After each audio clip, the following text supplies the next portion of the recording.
I feel nauseous, believe me. Never had a lot of shit come easy. Had to work hard, struggle just to be me. Had to rise up just so they could see me. Did what I had to do just to feed me. And what was left over I put towards my dreaming. But the only thing in life that has meaning are the things you gotta work for, believe me. Take into your hands a plan. Your own hands can land your own brand. And damn, I feel like no one takes accountability. They want the credibility, convincingly unwilling to put in the hours it takes to get some power. Don't be f***ing sour. Take a cold shower. Scream until you're louder. Work until you're prouder. And f*** all the doubters, they're just your downers. I swear to God they all let me down. I always fought just to wear the crown. I'm off at these fucking clowns who were all taught they deserve an ounce. It's only worth it if you work for it. It's only worth it if you work for it. I won't stop till they hear me now. I won't stop till I wear the crown.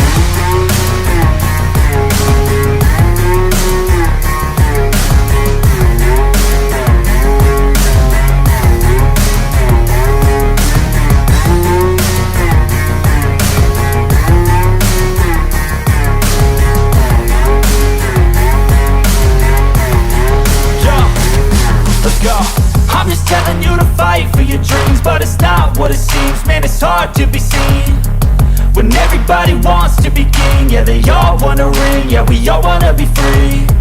So show me what you got, what you bring, how you fight in the ring, how you take a fucking swing. Do you got heart, are you mean? Got some scars, got some needs, are you willing to go bleed? I swear to God they all let me down. I always fought just to wear the crown. I'm off at these fucking clowns who were all taught they deserve an ounce. It's only worth it if you work for it. It's only worth it if you work for it. I won't stop till they hear me now. I won't stop till I wear the crown. I swear to God they all let me down. I always fought just to wear the crown. I'm off at these fucking clowns who were all taught they deserve an ounce. It's only worth it if you work for it. It's only worth it if you work for it. I won't stop till they hear me now. I won't stop till I wear the crown.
Boosh! Holy smokes. What an amazing last 5 minutes of a game you could ask for.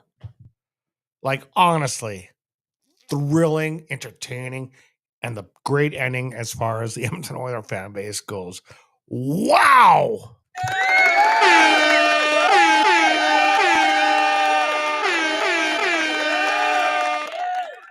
What an ending. What an ending. Calvin Pickard, you played amazing. I am so pumped to watch this game that's going to start in about 58 minutes between the Edmonton Oilers and the Vancouver Canucks at the Rogers Arena in Vancouver. However, before I dive into that, my name is Gene. You guys are watching Lubed for May the 16th, 2024, episode 77. And yes, it says Bush, the Heat Seeker, but it was a more notable storyline that unfortunately took place today as we learned of the passing of one Darren Dutishin, one of the best TSN sports analysts that they've had. And you asked me, well, why are you making a big deal about a sports analyst that worked on TSN that was basically at Toronto? He started his career, I don't know, probably 30, 35 years ago back in Edmonton when we had only like 20 channels, and there was a channel called ITV. I don't know if any of you guys remember that. Probably not, because it was a long time ago. And he was our ITV host. Of course, TSN noticed him right away and they snagged him and gave him probably huge dollars to come and join TSN. But he started his career as an Edmonton Oilers analyst on ITV. And he was one of my favorite guys. Like, just the way he conducted himself and how he, his mannerisms, his little jokes and all that, he'll be dearly, dearly missed. So my condolences to the Dutishin family. It's a sad day for me too. I feel like I lost a piece of my Oiler history today as well, because he was a great uh, reporter, media guy, and he was able to build himself up to a very good career with TSN. Anyway, Darren, my heart goes out to you and your family. And for those of you guys out there, unfortunately, he passed away with prostate cancer. So get yourself checked out. I know you guys don't want to get that check done. Just do it. Don't be silly. Just get it done. Anyway, enough about that. We got a lot to talk about, and this is actually my second shoot. I was actually trying to come on for 5 o'clock, and I realized some of my graphics were so incorrect. I had to shut it down and do a reboot. So here we are at 6 o'clock. The game starts in 54 minutes, or 56 minutes, sorry. And this is clutch. Now it's a best of 3. So I was telling one of my guys at work, I think the series is really hinging on this game here, because this winner will get a 3-2 advantage, and unfortunately the Oilers are in the Vancouver Canucks barn for tonight. So, they're going to come out firing on all cylinders. That being said, there's 2 players that I'm really going to be paying attention to in this game. One is on Vancouver and one is on the Edmonton Oilers. I'm going to really pay attention to Elias Pettersson, because he has not been very effective thus far. And even Connor McDavid has not been McDavid. But then again, there's probably a reason for it. And that's the fact that they know that those are the biggest threats. So they really, really defend well against those players. So we'll see what happens. So we're going to do a recap of Game 4, where the Oilers end up winning. Yes, baby. Yes. Oh, a very nerve-wracking game. And that's probably why I don't want to do a live feed, because I get a little too neurotic during some of these games. We're also going to do a deep dive into Evan versus Quinn. And then we're going to have a new poll question and previous poll results. And then a Game 5 preview of what we can expect tonight. What the lines are going to look like. And then we're also, in that same segment, we're going to look at the current league leaders of everything. And if you guys should join me and you have comments or questions, I will answer those in the final thoughts, your comments section. So let's get into this. Let's get right into this, as the Oilers and the Canucks had a hell of a game a couple nights ago.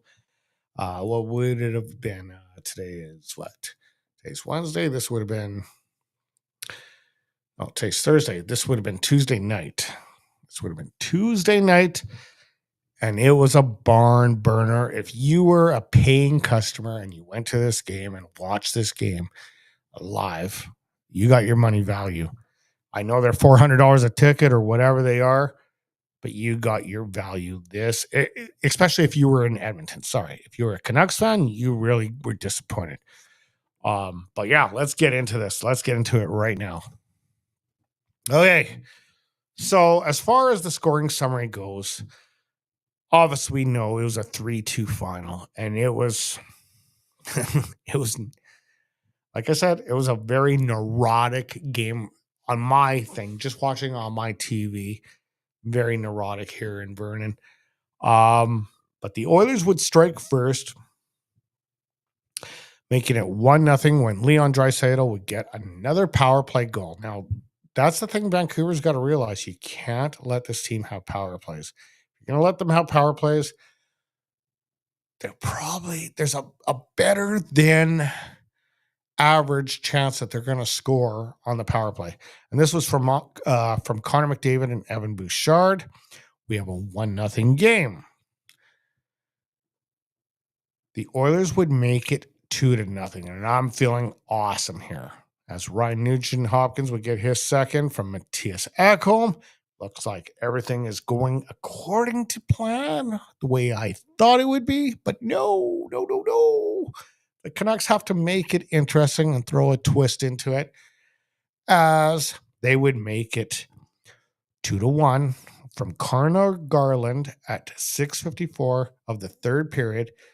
This would be from Elias Lindholm and Nikita Zadorov. And then they would tie it. And I'd tell you guys, my heart jumped out of my chest at 18:19 of the third period, when they tied it, when Dakota Joshua tied this game, because I also know I have to work very early. I know I can't stay up for overtime. And I'll be honest with you guys, I blicked it off. I'm like, we're going to lose the game. So I kind of marched into my bedroom, getting ready for bed, just whatever. And then I just realized, just get back out there. Watch the rest of the game. Watch the rest of the third. And I'm happy I did, because I did catch Evan Bouchard's game-winning goal, his fourth of the year, from Leon Draisaitl. Just a sweet, sweet pass. And Evander Kane. And Evander Kane is a huge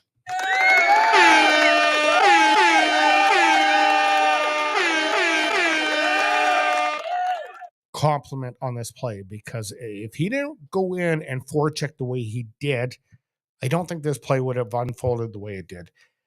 There was a lot of things that worked out in favor. That forecheck, the fact that Draisaitl was able to get to the puck, and the fact that Miller was unable to defend the pass to Bouchard, and then Bouchard having a heat seeker, as I quoted this episode. And there you have it. The Oilers would win this game. Huge shout out to Calvin Pickard, man. You know, he's been, I think, 10 or 11 years in the league, and he's never played a playoff game, never mind at the NHL level. He hasn't even played it in the American League level, and he stood out really good. I imagine he's going to be the go-to. Well, he is actually the go-to for tonight, and I just hope he can just hold up the fort and get us through this series, because Vancouver's tough, man. Like, props to Vancouver Canucks for what they've done. Props to Rick Tocchet for teaching them, hey, if you want to win, you got to battle through stuff, right? Like, you got to battle through shit, essentially. You got to battle through it, and you got to work your way through it. So Vancouver's a strong, strong team. They beat the Oilers in the season series. They swept the Oilers in the season series. And then, you know, here we are. We're 4 games in, and it's a 2-2 tie in this series. Anyway, I'm rambling on. Let's break down the stats here. It was 30-21 for shots on goal for the Edmonton Oilers.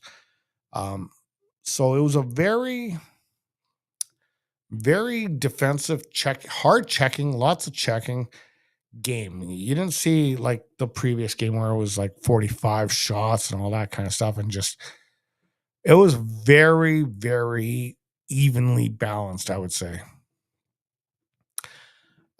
Hits 45-36 for the Canucks, and I consider that kind of even as well. I mean, the Oilers are not really much of a hitting team. Canucks are. Most teams are against the Oilers, and the Oilers getting 36 hits, I'm quite pleased with, even though they were down by 9 hits. Big deal. Face-off win percentage. This is something that all series long the Canucks have been able to dominate at. I would like to see the Oilers have the dot in one game at least. But so far, it's been the Canucks owning the dot through the 4 games that have been played, as they won that contest 53-2 last game. The power play, the Oilers were 1 for 2, so 50%. Can't complain. And then a huge shout out to the penalty kill, as they protected 3 power plays that the Vancouver Canucks and did not let up a power play goal.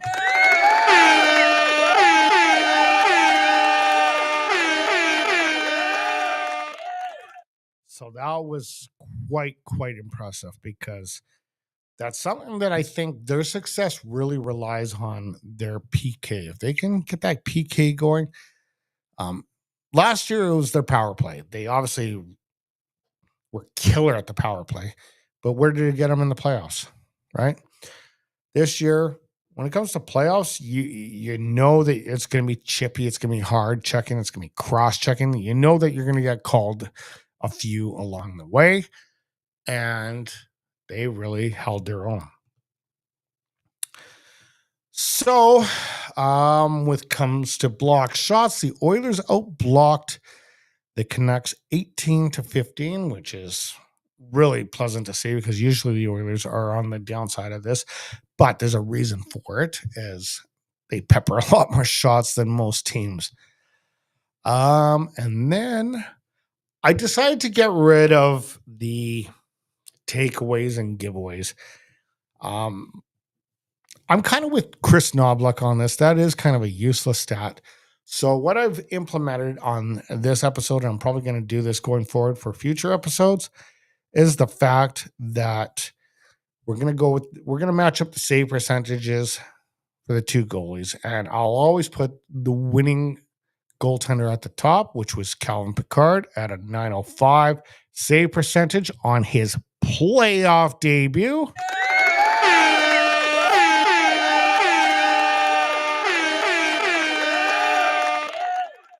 And then Silvos, I keep pronouncing it wrong, but anyway, 900 save percentage. I mean, he was only 5 points off of Pickard, so it was a huge night for him too. And that gives me the big question when it comes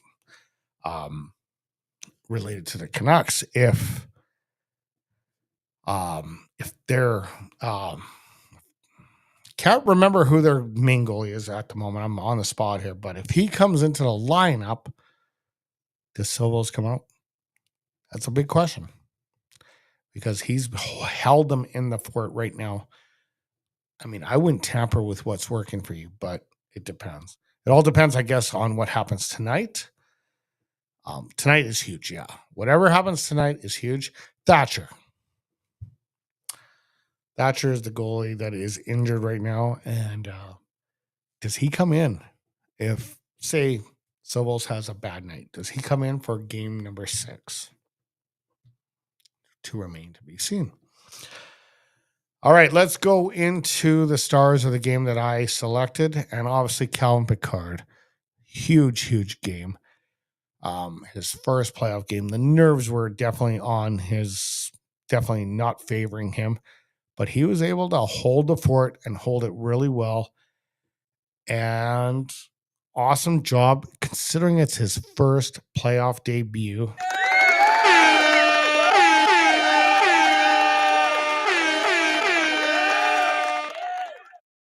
His first playoff debut, like in professional hockey, essentially, because he has not even played an American League game thus far. So kudos to him.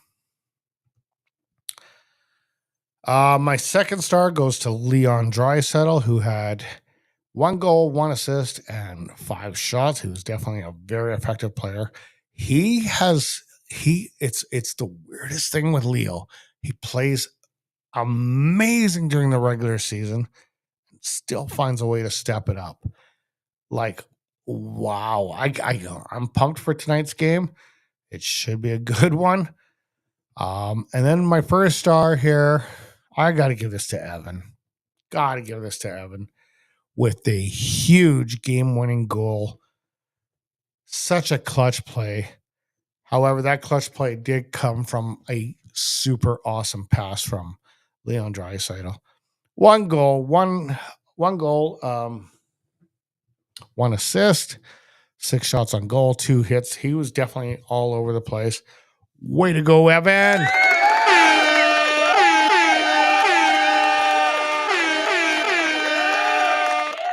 So yeah, a massive game. And it takes us to what we are going to witness in about 40 minutes as the Edmonton Oilers, Vancouver Canucks take on each other in Game 5. Very pivotal game. Can't stress that enough. I'm probably going to be more stressed out than I was in the first game, but that's playoff hockey for you. So we're going to look into the deep dive of Evan versus Quinn. Evan Bouchard versus Quinn, basically our quarterback Ds. Now, I don't think Evan is quite at the caliber of Quinn, but there is some interesting statistics that we can dive into on this. As when it comes to goals, Evan is definitely in front. Same with shooting percentage and shot on goal.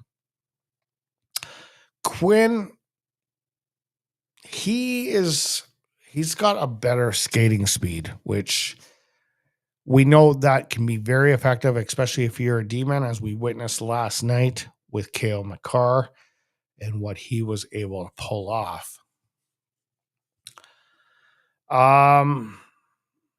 When they're tied for, this is where they're kind of even at. Speed bursts over 20 kilometers an hour. They're kind of very close. Offensive zone time, top shot speed, and skating distance. Very, very, very close. When it comes to the goals, most of the goals as far as Evan is concerned, come from the middle, come in between the hash marks. That's kind of his prime area. Whereas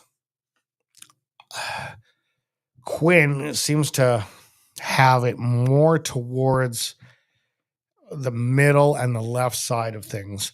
And so that adds a little bit of room and a little bit of distance, but that's kind of his point. But both are very effective defensemen, which is so awesome. And then when it comes to the ozone, Evan is what, 50% in the ozone, 50% ozone time.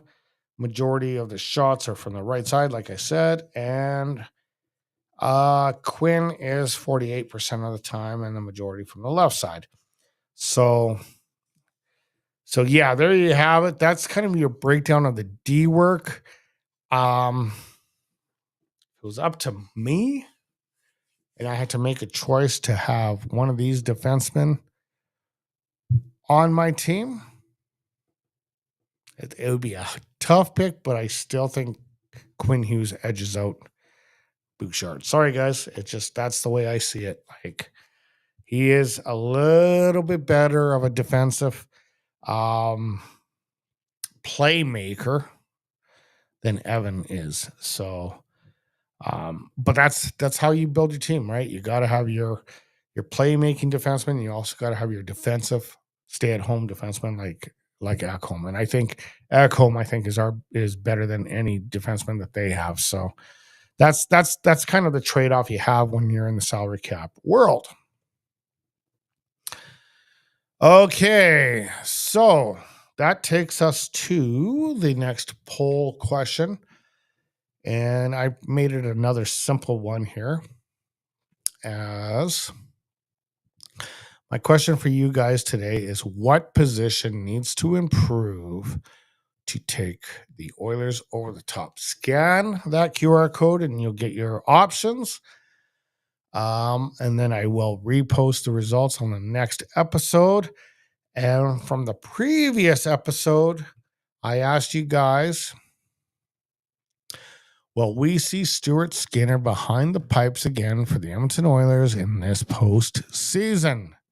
67% of you guys said yes. 33% say no. So yeah, I could see Skinner eventually coming back in. It just depends. Like, if Calvin Pickard is lights out amazing throughout the rest of the playoffs, no, you're not going to see Skinner. You're not going to see him. Why would you do that? And we've heard of these stories so many times, like Aiden Hill. I can't think of it on top of my mind, but so many goaltenders that are second and third and even fourth stringer goalies that seem to just burst out of the seams. I'm going to give you a quick update on the Rangers game, as that series tied 3-2. It was looking good for the Canes, but it's now 3-3 with 8:06 left in the third period. And yeah, this is getting interesting. If the Rangers win tonight, they will move on to the conference final. And if the Canes win tonight, they will stave off elimination one more time and take it to Game 7. So it's very curious how this is going to turn out. But we will see. Okay, where are we now? We are on the game preview. And we're also going to give you the latest update on the league leaders. And then I want to shut her down because I want to get ready for the game and get all my snacks together and be ready to go. But we will dive into that real quick right now. So, as far as the lineups go for tonight, you got Nuge with McDavid and Hyman, Holloway with Draisaitl and Kane. excuse me, Fogo with McLeod and Perry, and Yanmark with Ryan and Brown.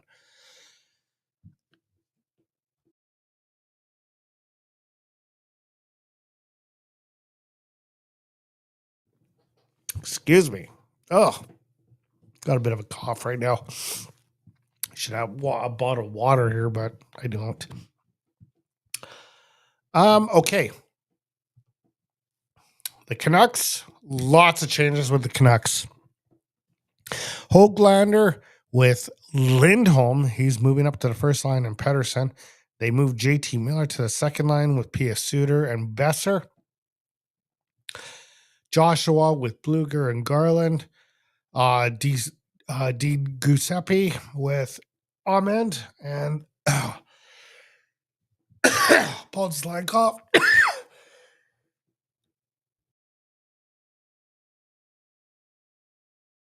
Oh, I'm struggling here, guys. So, yeah, lots of changes for the Canucks. And that could be a bad thing. But we will see how that plays out. Okay. As far as the decor goes, nothing has changed for the Oilers. Ekholm, Bouchard, Nurse, Darnay, Kulak, and Ceci. Pretty much the same thing with your Vancouver Canucks, with Hughes and Roenick. Susie comes back into the lineup after the suspension, Myers, and then Zadorov goes back to the third line with Juleson. As far as your tenders, Pickard is still behind the pipes. Skinner will back him up, and Adam Henrique is day to day. Slivos and DeSmith are your goaltenders, your 1-2. Injuries, Pullman and Thatcher Demko. Will Thatcher Demko get, like, if it goes to Game 7, will he play in Game 7? I wonder. And would that be a good idea? It's a tough one to talk about. Your league leaders. For goals, Zach Hyman has 9. Nikushkin has 9. Draisaitl with 8. Besser with 7. And Trocheck with 7. As far as your points go, Draisaitl now leads the league in points with 20. McDavid with 18. Bouchard with 15. The 1-2-3 tandem with the Edmonton Oilers. It's crazy, man. Like, this team has got, they have to do it this year. They have to. McCarr with 14. What a hell of a night he had last night. And McKinnon with 14. Your goaltenders, Jeremy Swayman is pretty much like the stud as far as that goes. 933. Shesterkin, 924. Ozinger, 914. DeSmith, even though he hasn't played in a while, 911. And I almost want to cancel him out because he hasn't played in a while, but he is still technically, theoretically alive in the playoffs. So I'm going to keep him in. And Chivos with a 907. As far as the plus minus goes, Josh Manson of Colorado. Now, I didn't update the picture here. I still have Tyler Seguin in there, but I was running out of time a little bit here. Forrest Lang for Florida, Bouchard with Edmonton, Tanoff with Dallas, and Ekblad with Florida. All right. Let's go to final thoughts here. And as you can see, we're getting close and nearing the end of this second round, and then we go into the conference finals where the teams will play for the Prince of Wales and the Campbell Conference Bowl. That's one thing that hasn't changed in the history of the NHL. When I was a kid, it was the Smythe division, Patrick division, Adams division, and Norris division.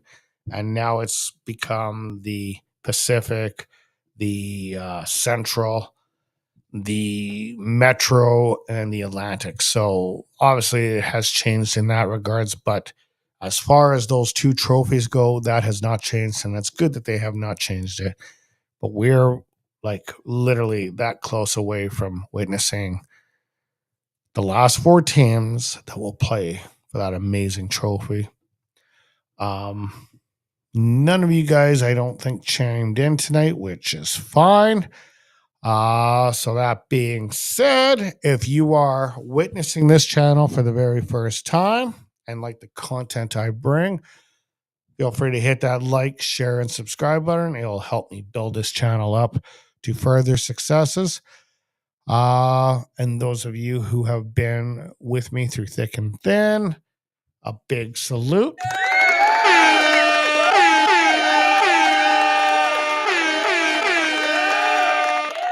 I do sincerely appreciate it. And let's go, man. It's a best of three between the Edmonton Oilers and the Vancouver Canucks. And it's going to take place in literally 28 minutes. I'm out of here, guys. I am really, really anxiously anticipating this game. You guys have a great night. Go Oilers, go.